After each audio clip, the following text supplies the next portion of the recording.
Chapter 9. In the old days, they would have traveled to their raiding sites in a Draugr, following waterways into the center of unsuspecting villages. Now they traveled in a cargo van with tinted windows.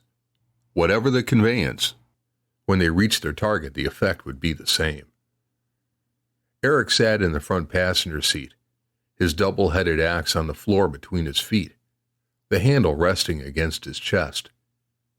He still felt empty, and his head still hurt, but he was more or less functional.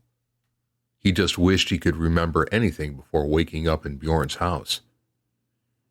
They said he had swallowed Draugr made from the blood of a Linorm, but that didn't seem possible.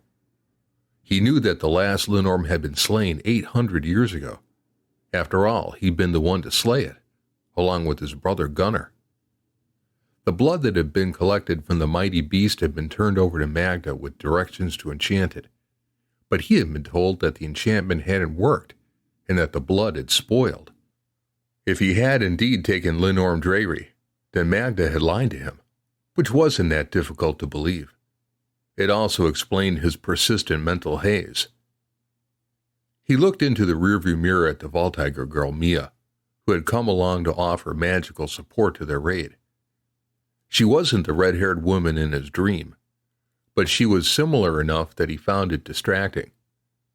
He could not shake the feeling that he should have known her, and that he should have known the woman in his dreams. Every time he tried to think of her, his chest would hurt and his head would swim. And just like clockwork, Mia would come to his side with her incense. He was beginning to wonder if her remedy was doing more harm than good.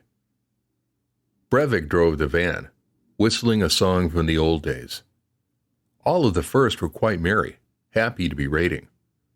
Agnar had even told him that he was happy Erik had chosen to raid with him again. His comment had earned him a harsh word from Bjorn, and now Erik wondered where he had been and how he'd been spending his time.